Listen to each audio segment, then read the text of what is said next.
Welcome to a new edition of the Alice Live NCT Data Science and Heidelberg AI seminar. A warm welcome to Guy Wolf, our speaker today, and to Fred Hambrecht. He will host this event. If you have questions, please use the chat function. We will moderate them after the talk. Fred, and now the stage is yours. Thank you. Welcome to people on site. We will try and give you the least bad hybrid experience possible. You've just heard the voice of Doreen Heckman, who is organizing the series, but you have not seen her. Many thanks, Doreen, for a magnificent job throughout the series. Yeah, today it's a pleasure to welcome Guy. Guy originally studied computer science while he was in high school.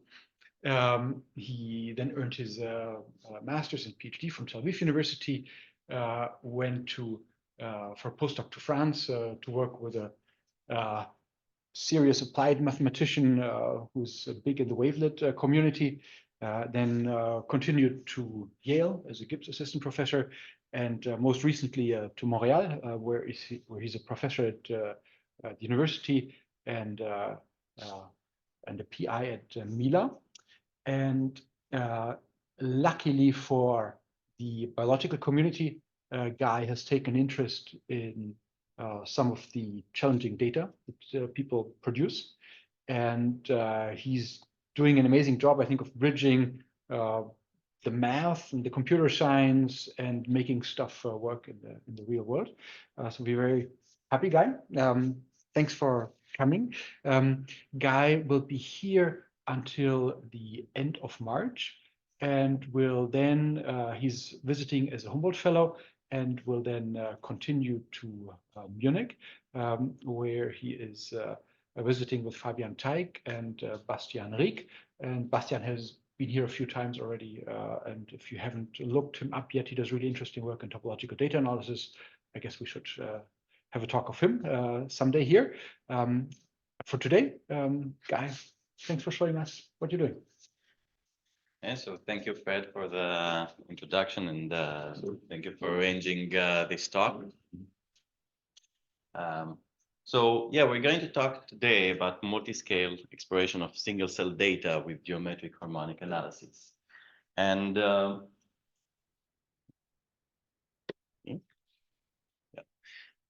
and in general, when we talk about data science and data analysis, we all kind of know by now that big high-dimensional data are very, very common. So we have large amounts of data, we have large amounts of dimensions. It's very easy to collect massive amounts.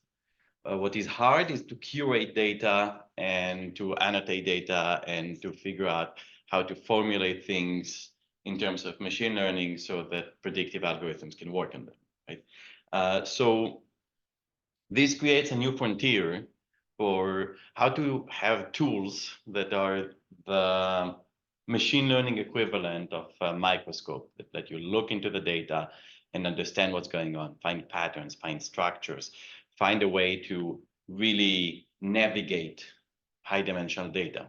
Now, this is a very frequent and common thing you see in data science. But here I'm going to focus on a particular case of biological data coming from genomics. And in particular, we have now the ability to have single cell resolution for this kind of data. So we can take, unlike previous technologies where you would take a tube, shake it very hard, break everything, put markers, have things emit fluorescence, and then quantify what you have there.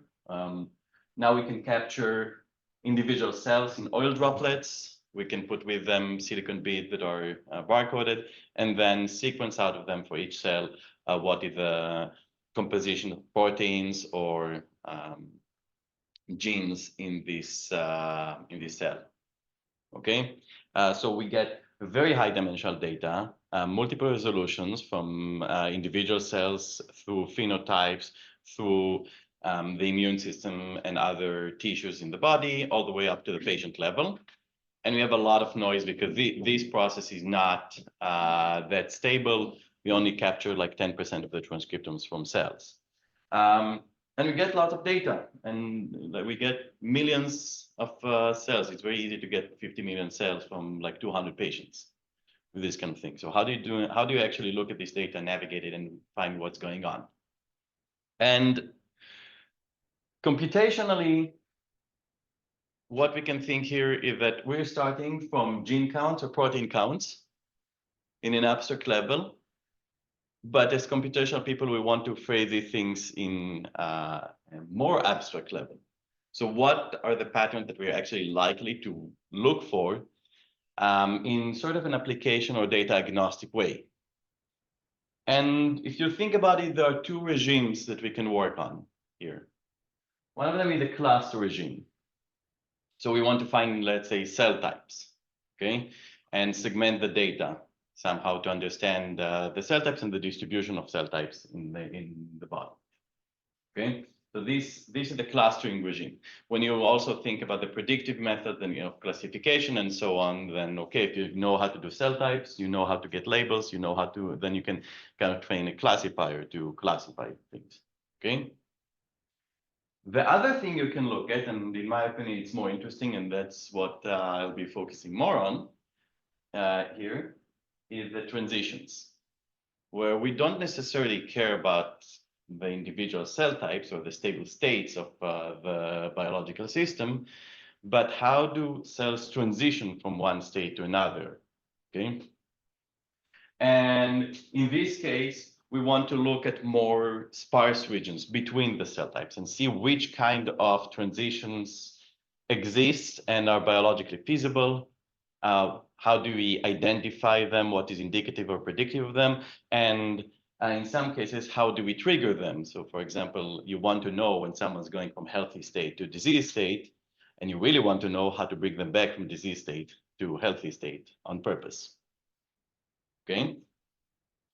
So we want to look at transitions. We want to explore data. We want to represent this to human beings, domain experts. But biological data is very complicated. We have millions of cells. We have a lot of process going on there. We have a lot of dimensions. So in the case of gene counts, we have about 30,000 genes that we can sequence. So before we start running with computational tools that try to represent this to human beings that kind of see 2 or 3 dimensions, a good question to ask is this feasible? Maybe the data is just very, very complicated and we can't expect humans to be able to look at it. And specifically in the case of biological data, we have very good reasoning, but this can be extended also to many other scenarios. But in the case of biological data, we can say, well, biology doesn't just magically transform cells from state A to state B just in an instant, right? It goes through incremental changes. Cells mutate, and these small mutations incrementally progress through a certain chain of mutations to non-trivial changes in the cell states, okay?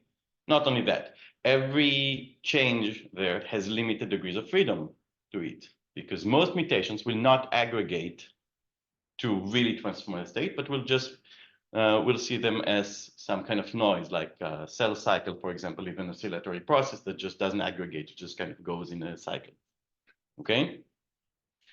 These two properties of genomic data and cellular operations, they correspond very well to the kind of assumptions we have in representation learning, in particular in manifold learning, where we use various mathematical tools of differential geometry and Riemannian geometry and so on to talk about manifolds. But when we apply this to data, what we actually mean when we say data manifold is that data is structured as a collection of smoothly varying, locally low dimensional data patches. Okay, so it makes a lot of sense that manifold learning methods can be applied to understand the intrinsic structure of biological data and navigate the 30,000 dimensional space, let's say, of RNA sequencing. Okay, so based on this reasoning, how do we do it? So the first thing we can say is that local neighborhoods we can trust in high-dimensional data. Because out of millions of cells, if you take the 25 cells that are closest to you, there will very likely be just perturbations, small perturbations of your cell state. Okay. You do need to go a little bit beyond the level of noise to really aggregate things, but we can aggregate these local neighborhoods to create nonlinear relations and long-range relations in the data. And we can build this by a random walk. So we say every little step will go to nearest neighbors, will go to cells that are very close and just are small mutations. But when we aggregate these steps, and we can see the probability of going from one state to another, and we can build a geometry. So this sounds a little bit like having geodesic pathways on a manifold if you know your differential geometry. But now we have to realize we're working in realistic settings, right? So we don't have clean manifolds. We don't have clean biology. We don't have clean biology. We don't have clean models. We do have clusters and transitions between them. And just looking at long-range connections doesn't take into account this nature of the data. Okay, we wouldn't know if a shortest path goes within a cluster or through a transition. To take this into account, we need to look at connectivity in the data. And what we're more interested in is to say, okay, 2 points here that are in the same cluster have many pathways to go between them. It's going to be relatively easy to transform one to another within a cluster. There are many ways. If we have a transition that's sparser, then there's a particular thing to do to move from this state to this. Okay, it's more narrow. And we want to distinguish between these kind of patterns. So to go towards this understanding, we're going to really look at the diffusion representation of the data, which means, let's say we put a unit of gas here in this point, and we let it diffuse through the data. Again, with small steps over time. Most of the gas will be concentrated in the same cluster. Okay, a little bit will leak through the transitions to other clusters, to other states. If we take another point from the same cluster, it will have very similar distribution. It will reach the same places. It will diffuse in the same cluster. If we take a point from another cluster, it will leak through the transition. There will be some overlap here. Okay, between where your diffusion goes. But most of it will be concentrated here, so we'll have a weaker connection, but still an existing one. Okay, so this notion lets us now build a geometry over the data. We represent every data point as a distribution over the data, and then we can build distances, which gives us a metric space, which gives us a geometry. Now, there's a whole family of distances that we can build, coming from information geometry and from the construction of statistical manifolds. Two of the popular ones are either an L2 distance that you see here, called the diffusion distance, between these kind of distributions. There's also one that we introduced in our work on visualization of transitions in data, called potential distance. So here we take energy potentials, or Boltzmann energy potentials of the diffusion geometry. These are two kind of endpoints or two extremes of this whole family of information geometry distances. You have the diffusion distance, the potential distance, and many others like Hellinger divergence, for example, between distributions ends up with gamma equals 0 here. Okay, but all of this math constructs a very simple notion. Okay, we'll look at the overlap. Okay, if we take the distributions and we have a big overlap, then points are close together. You have a small overlap, they're farther apart. Okay, and these are just ways to quantify. Now, this understanding can be assembled into a representation learning paradigm. We can take data of, let's say, cells by genes. build distances. From the distances, we build local neighborhoods. We don't care about big distances, long range distances. We cannot trust them in high dimensions anyway. We just take local neighborhoods. Then we build a diffusion process. There's a question of how much do you diffuse? I say we have T-step pathways. You serve a certain chain of steps. How many steps you take? Well, we do have a way of looking at this, because what happens is that when you take a few steps to build your neighborhoods, you have a rapid decline in the kind of intrinsic entropy in the data. We measure it with spectral entropy. It's a notion from that can be related to quantum mechanics, actually. This rapid decline in entropy, we interpret it as denoising. The dimensionality of the data reduces rapidly because noise is very high dimension. At a certain point, we start seeing a very slow decline in entropy. Okay, this is where we start losing real signal, real information of the data. So when we see this transition from denoising to losing signal, this is where we have an optimal or ideal resolution of the data to capture here. And this is where we choose to stop our diffusion. Okay, once we have our diffusion distributions, everything is represented as distributions. We build our information distances, and from them, we optimize low-dimensional coordinates using multidimensional scaling, basically matching Euclidean distances in 2 or 3 dimensions to the potential distances that we compute from the data. So to show you what we get from this kind of framework, let's take a system of embryoid bodies. So these are stem cells developing towards progenitor cells of cardiac tissue or neural tissue, etc. Through intermediate stages over the course of 4 weeks. Okay. And if we take PCA of this data, so we're just looking at the genes, but we do have some labels, of course, of when we took each culture of cells. Every few days, we take a culture of cells and sequence them. This is what you see in the colors here, doesn't participate in the analysis itself, but used to interpret the data. So if you just take PCA of this, you see in the beginning, in red here, you have just stem cells, so you have less variance. At the end, you have a lot of progenitor cells, so you have a lot of variance. You can see much more than variance increasing along time. Okay, you take neighborhood embeddings. Okay, so you just take the neighborhoods and you say, okay, let's make sure that the neighbors in low dimensions match the neighbors in high dimensions. There are various ways of quantifying it. t-SNE, the distributed stochastic neighborhood embedding, does exactly that. You get this kind of structure. You get these clusters and blobs. You lose the global structure of the data.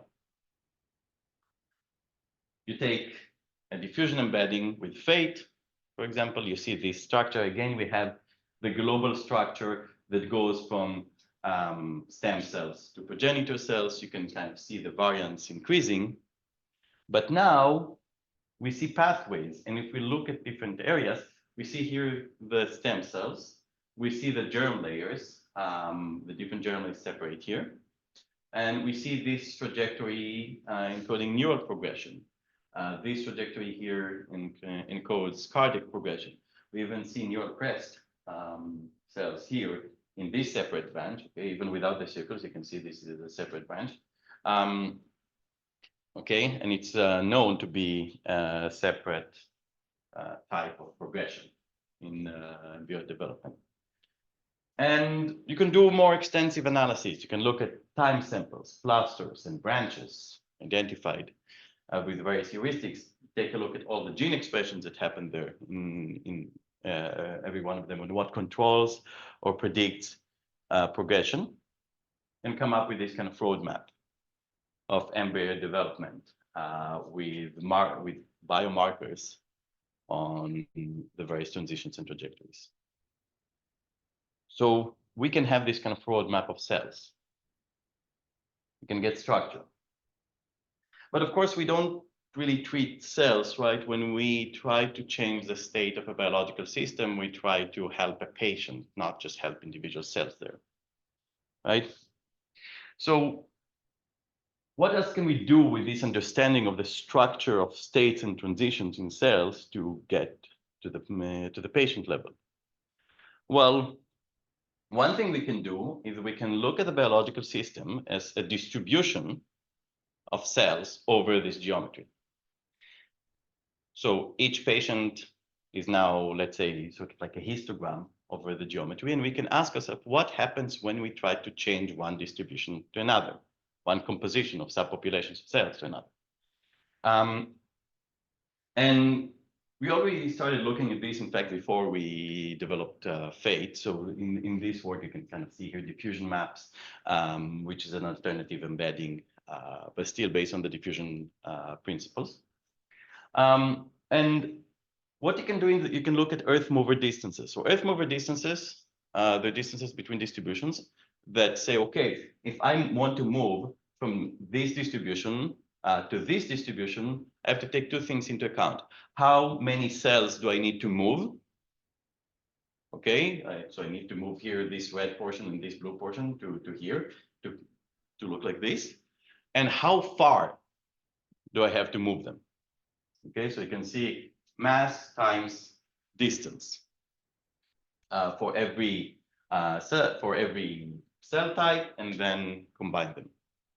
When we say how far, this is exactly what we get from this intrinsic geometry. Because now we know we have this roadmap. We know how far we need to go over the geometry of the data in order to transition between cell states. So we can build an Earth mover distance between patients like this, and then have sample-wise diffusion, where we don't just move between cell and cell, we move between sample and sample, and still aggregate pathways, build neighborhoods, and do all the things, all this construction to get an embedding. So for example, we ran this thing on drug perturbations. This in the case of epithelial to mesenchymal transitions. It's a critical process in cancer metastasis. Okay, so the experiment goes like this: you take healthy tissue, okay, because of course we're not going to infect patients with cancer. We're just going to.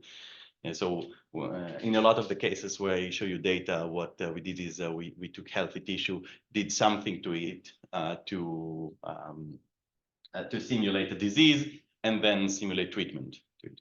So you take tissue, you have healthy tissue, you induce epithelial to mesenchymal transition. So let's say you induce metastasis, and then the tissue disintegrates, and then you try to treat it with various inhibitors.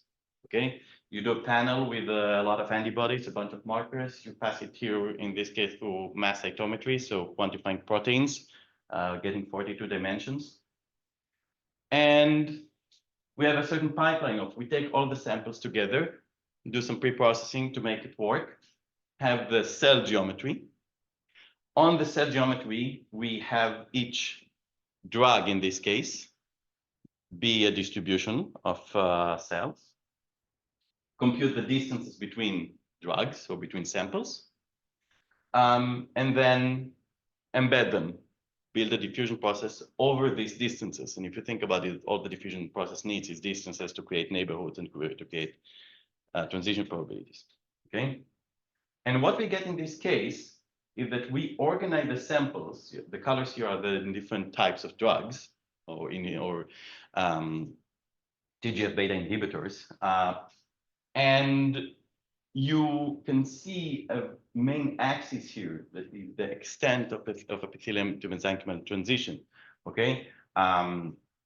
Where you see untreated controls, you see uninhibited controls. So this is very high epithelium to mesenchymal transition. These are healthy tissues, okay?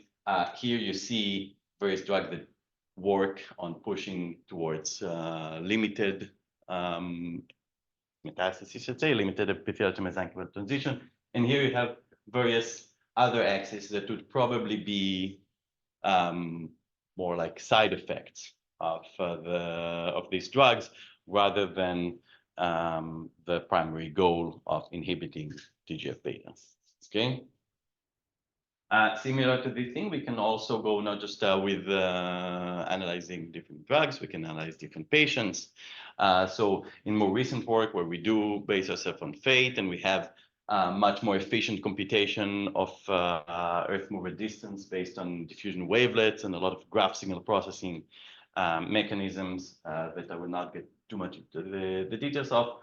We take distributions, build a common data graph or data manifold, have our approximation of various multiscale diffusion density estimates, get a graph of distributions. Okay, so these are the neighborhoods or relations based on Earth mover distance between them, and get a fate embedding that is at the level of patients. So it's a patient manifold, and what you can see here, mortality of patients in COVID, okay, based on 210 samples to 22 million cells, but we aggregate them. So every point here is a patient, and you can see blue means they died. It's kind of purple means that they survived, and you can see different prominent concentrations of cells. So, for example, high concentrations of T cells are associated with high survival rate. High concentrations of non-classical monocytes associated with high mortality, and this particular type of immune cells, CD16 enriched neutrophils. Also, when it's enriched in patients, this is a biomarker indicative of severe COVID. Okay, which you can see it's concentrating more here in the high mortality area.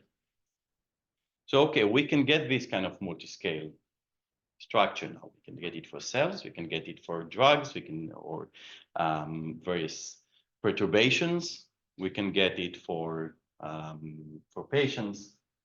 But what else can we do with this structure? Because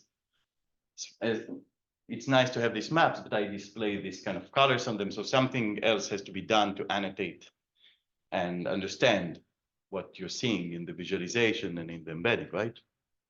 Well, the diffusion process doesn't just work on extracting structure. It actually moves cells around. And as I told you, initially you're denoising, you're reducing the entropy in the data. What happens intuitively is that you're pulling cells towards a certain low dimensional structure instead of being spread in 37 dimensions. So you can look at the diffusion process and apply it to the high dimensional space and see how you change the original data features, because these are the features that are meaningful to us, the actual genes, the actual proteins.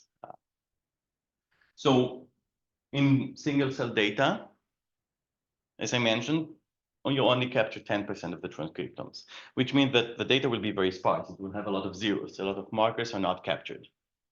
It will look like this matrix, okay? And ideally, we'd want to fill in those markers. And luckily, when we have 30,000 markers, there are a lot of dependencies. Okay, they're not just statistically independent, all of them. So using this diffusion process, we can when we pull cells toward the data, we actually recreate the relations between genes. And this kind of dropout noise is a very high dimensional, erratic pattern.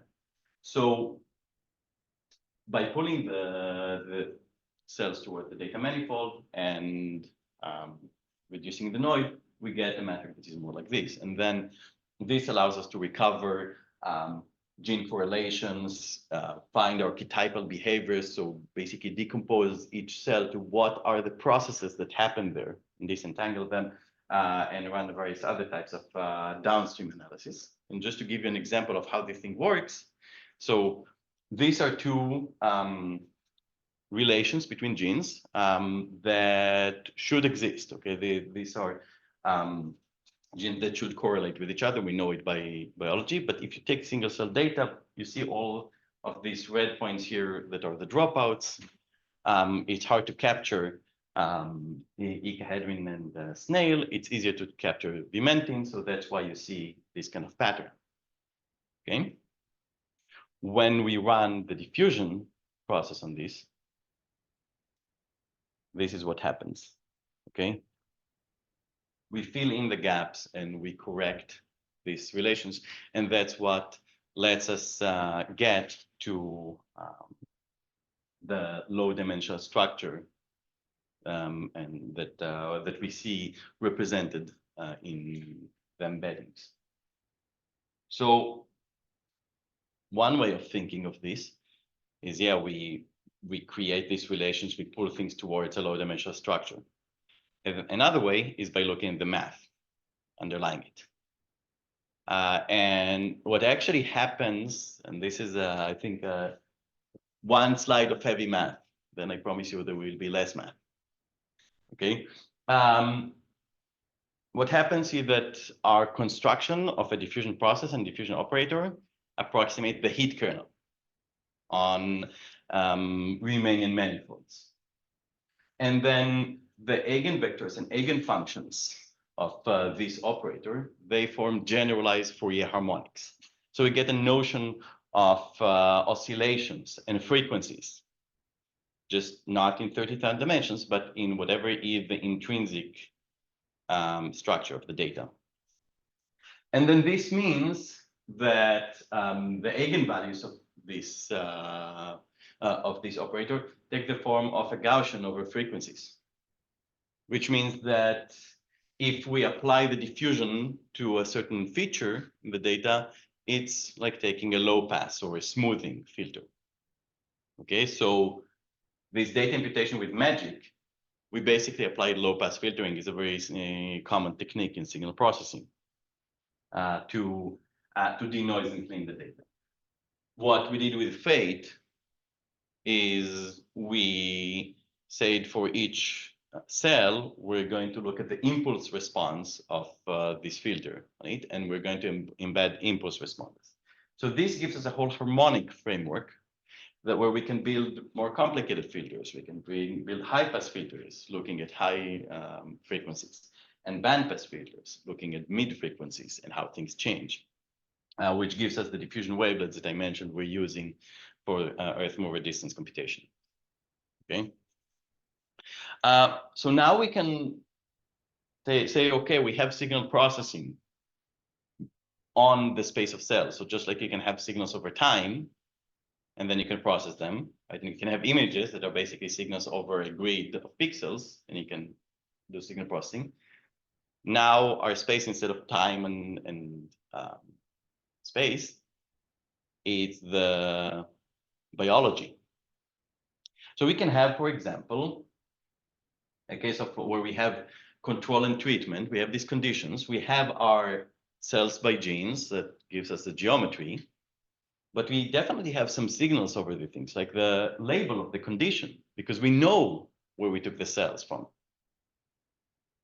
right? So we can process this condition. We can, for example, look at the control sample and the treatment sample and try to get the effect of an experiment, like identify which regions in the cellular landscape are interacting with this and are responsible to this transition, and then what happens that changes them, and what do we need to either block or trigger to create a transition.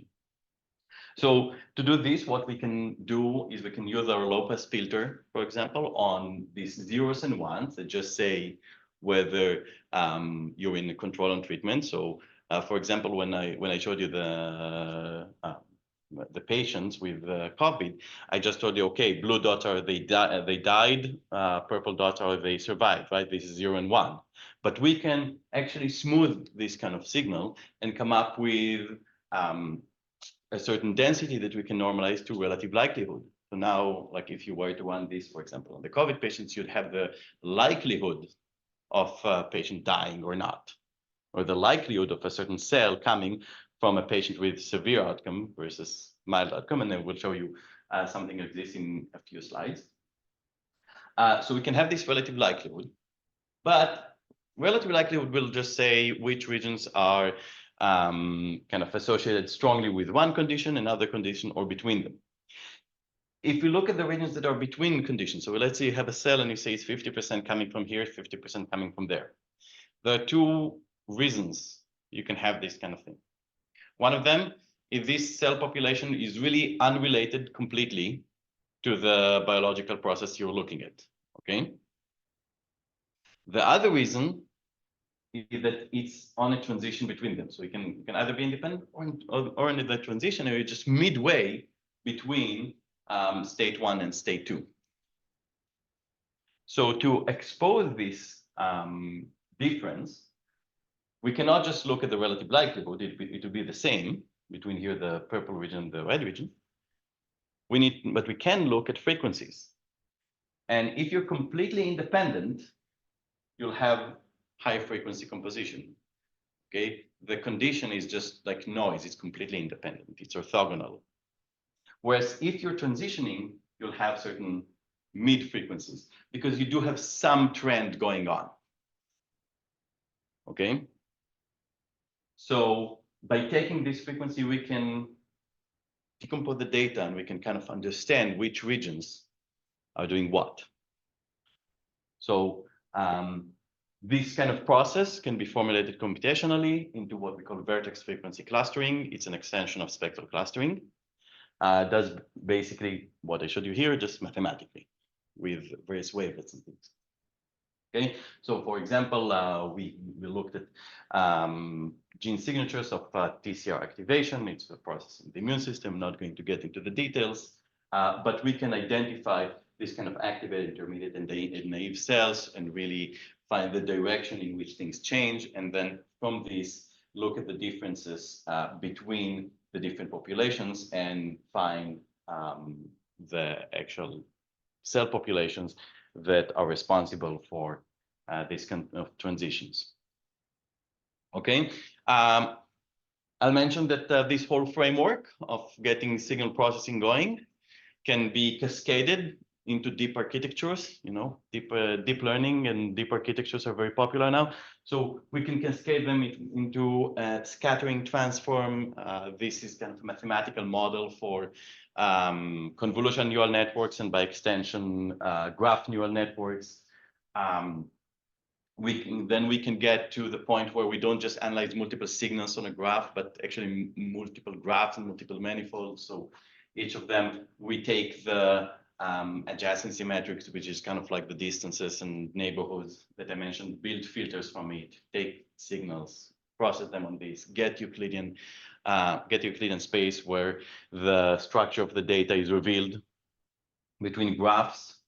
So for example, we can analyze enzyme molecules. So the molecular structure is a graph. You have various properties of the different parts of the molecule going on it. You get it into a 16-dimensional embedding space. Okay, it's not something that you can visualize, of course, but 16 dimensions is not too much, so you can do some processing there. And enzymes are divided into enzyme classes. There are 6 enzyme classes. Each of them ends up being a certain subspace or hyperplane, you can say, of 5 to 7 dimensions out of the 16. You can start, once you have the subspaces, you can start projecting from one to another and measuring how far do you have to go to project each enzyme molecule on a given enzyme class. Based on these distances of projection, aggregating them and normalizing them with some expression that is, I mean, it looks fancy, but it's really relatively simple, relatively simple normalizations of these distances. You can now estimate how hard it is to go from one enzyme class to another, and you get these kind of relations between them. And then you can look you can look at enzyme evolution in nature. You can just observe it empirically, and you get these enzyme class exchange preferences because enzymes change classes as they evolve.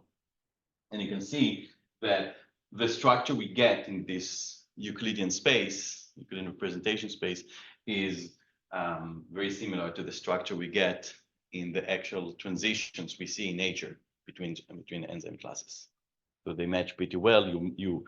And this is completely data-driven from understanding the structure of the data. Okay, and of course, numbers are good. We can have very fancy architectures with attention mechanisms and a lot of machine learning stuff. And when we analyze various citation networks, we can get higher numbers of accuracy and mitigate various common challenges. I'm not going to get into these things in this particular talk, but there's a whole branch that you can go to with this. Okay, so okay. We know how to process signals over the structure. We know how to get structures at multiple resolutions. But if you think about what I just showed you, all these examples, we take the data geometry. We get some optimal resolution in some way, right? Then we use this geometry to process data features in various ways. But what would be really nice, especially given that we know that the features of the data are noisy, and we know that they kind of entangle together multiple processes that work at different resolutions. Okay? What would be really nice is if we can adjust the geometry as we process the features. Okay, and then have multiple resolutions of the geometry and multiple resolutions of the features.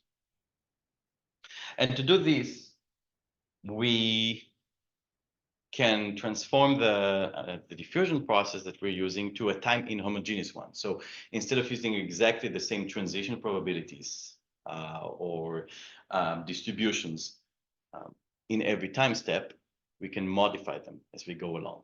Okay. So the idea here that we calculate our diffusion, but then we apply the filtering that comes out of it to the data features, and then we reconstruct the diffusion operator and iterate with that. And what happens here is that we build a certain topological structure, okay, a certain nested structure that eliminates local variability over time. So we have a certain theorem that what it basically says that we scan a whole range, maybe even the entire range of resolutions in the data as we do this process. Okay. What's more encouraging is that when we apply this to biological data, the way things coalesce together, and we call this process a diffusion condensation process because it's like having vapor that then sticks to a window and then drops, little drops condense together, and then you see big drops. Okay, so it's like condensation of data. And the way things condense is meaningful. We ran it on neuronal data of C. elegans worms. And what we saw is that we get new organization of neurophil clusters. So new neuron modules that you see are very much entangled in the worm itself if you try to do it spatially. But when you do it just from the genomic structure of it, you get this division. Okay. And the final thing that I'll show you before finishing, because I know Fred wants me to finish. So we can take this idea of diffusion condensation and combine it with the representation learning that we have with FATE to get the multiscale visualization, multiscale exploration of the data. So we take our data, we learn the data manifold by taking this these relations and diffusion probabilities and statistical manifold. But instead of just looking at an out of focus kind of approach of what is the best entropy we can get there, we get this iterative process of having our data smooth, eliminate local variability, condense things, build multiple resolutions of the data.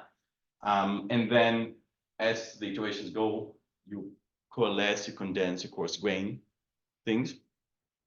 You can look here at the gradient of this process because as things move, you can actually get gradients and acceleration and so on. And with various heuristics, you can find two kind of regimes that happen here. You have a metastable state where things just contract, the entire space contracts very slowly. And you have transient states where things suddenly move a lot and where drops merge and condense together.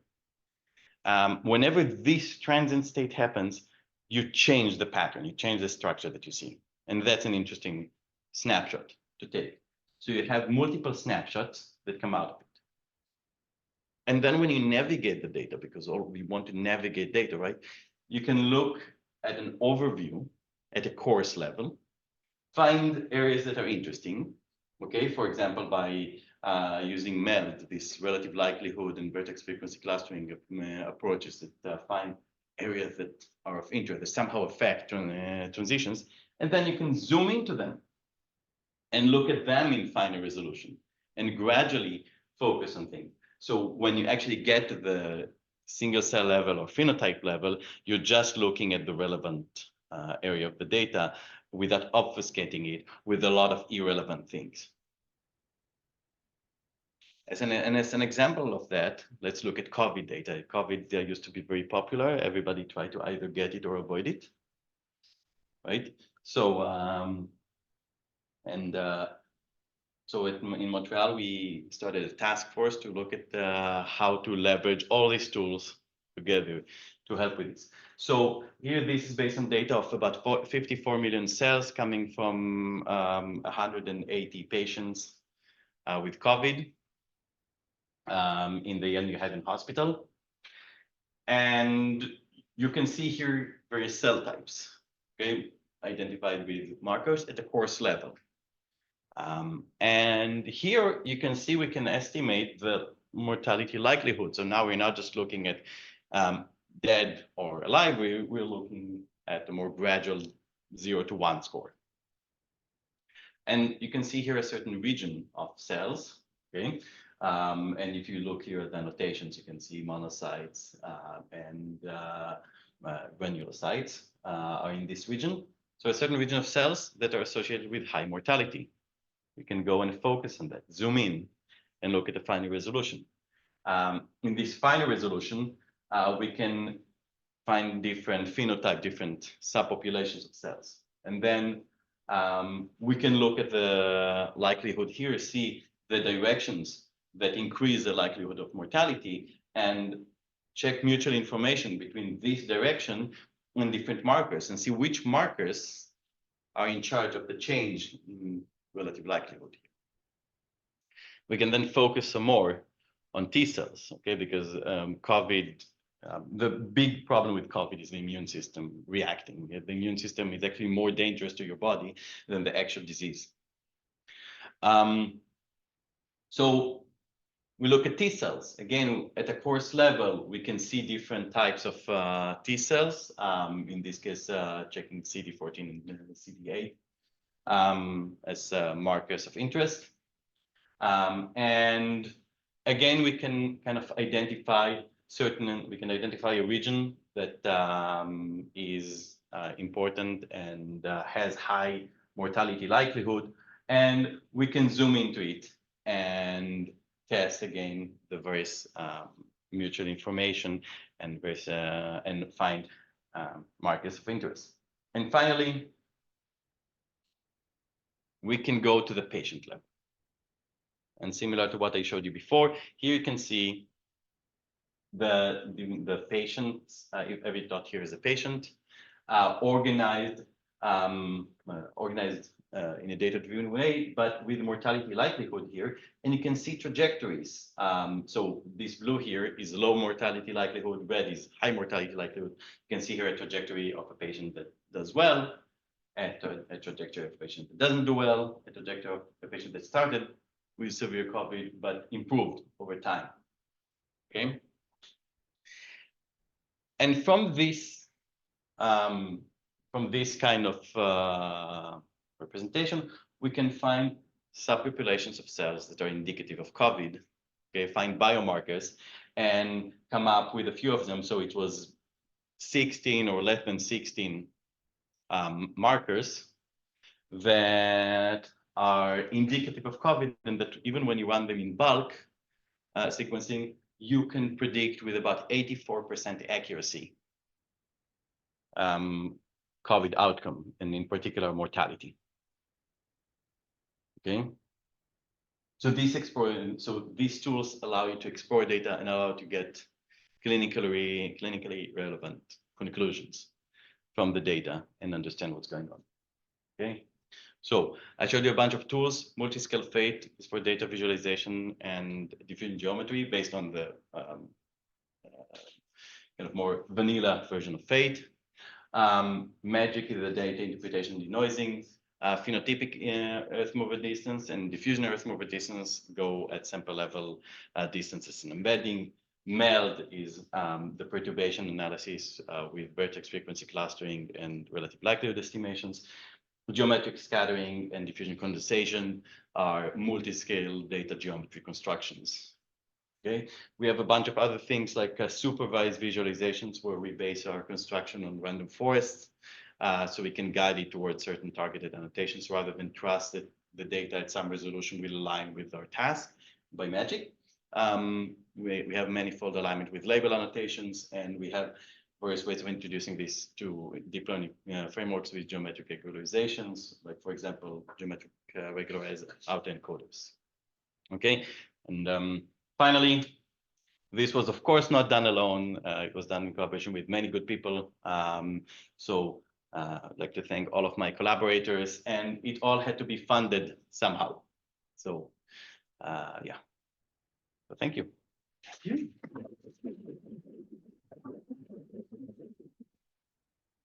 Thanks very much. Yeah, we should finish by noon, but we have time for a few questions. People in the chat, please raise a hand, or so Fatima already has a question. What are the axes of graph slide 10? Are they space dimensions?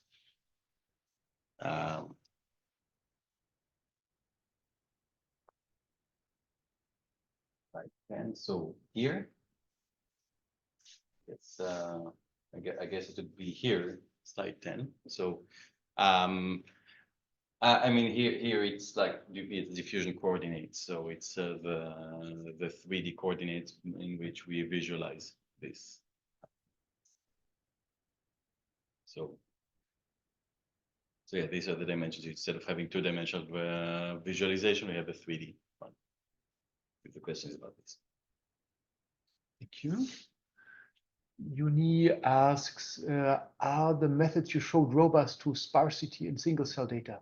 How do you handle it? Yes, so magic in particular deals with sparsity by filling in the gaps, and we can show that we can come back from about 80% dropout by simulating dropout and then seeing what we recover. More generally, the thing is that if you think about what happens with dropout, right? So you're highly unlikely to take two cells that are very far apart and just or the two cells rather that are very close, that are very far apart, and by dropout just push them to be together. Okay, you're just unlikely to do it. It's more likely that two cells that are close together will become far apart because the dropout doesn't align. Then one of them still captures something and the other one doesn't. Okay, so you're going to push things apart. So this means that your local neighbors would still be robust to this kind of noise, like the 25 nearest neighbors out of, I don't know, millions will really be cells that are similar to you, and where the dropout just meant that you were a little bit perturbed. Okay, so now if you have two cells where you don't see the relations between them because of dropout, they don't have any common genes. So their support is sort of very far away. By building the diffusion pathways, you're going to now cascade together a little shift. So you'll go through intermediate cells where each of them does have some overlap in the support of the genes you capture, and that will create a long-range interaction between cells that are not directly connected.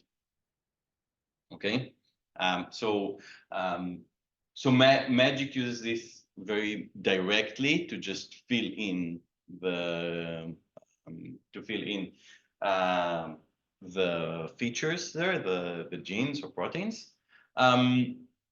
Fate and diffusion condensation, all of these things, they don't require magic to operate. So you don't need, you don't need magic for fate and so on, because they just naturally, in the construction of the diffusion geometry, take these pathways into account. Thank you. As a pre-processing method for sparse data, Boas-Nadler also has a really simple method that seems to work well, which could be used as pre-processing to the more complicated things or more advanced things you do. I think it's basically PCA, but then deciding of the values which are close to zero, which are actually zero and which are not. And it seems to be very simple and work well. Yes, so there are a bunch of methods that kind of operate by the assumption that single cell data is zero inflated. That means that there's a certain model, but then that only takes into account whether you are seeing zero or not. And that's just unrealistic, because what happens is not really that sensor malfunctions. It's very good when you have sensor malfunctions in more classical settings and in medical imaging and so on. But it's not like that. What happens is that when you puncture a cell, what oozes out is like 10% of the transcriptomes, and different cells interact differently with the way you puncture them, basically. So the noise is not just zero. It's like, it's more general noise, and these methods just don't take that into account. Okay. I've also been mentioning it because Boas-Nadler will be visiting here 2 weeks from now. He will give a talk in the statistics department on March 12th. That will be more theoretical subject, but if anybody wants to talk to Boas, then there will be, shoot me an email. Okay, are there questions in the room?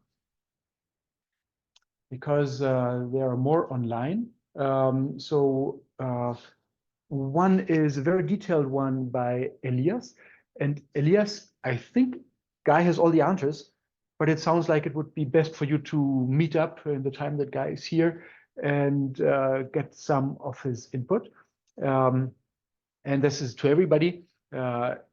So that was really impressive, the methods that you showed today, and it's wonderful that you're here for a few more weeks so people can reach out to you.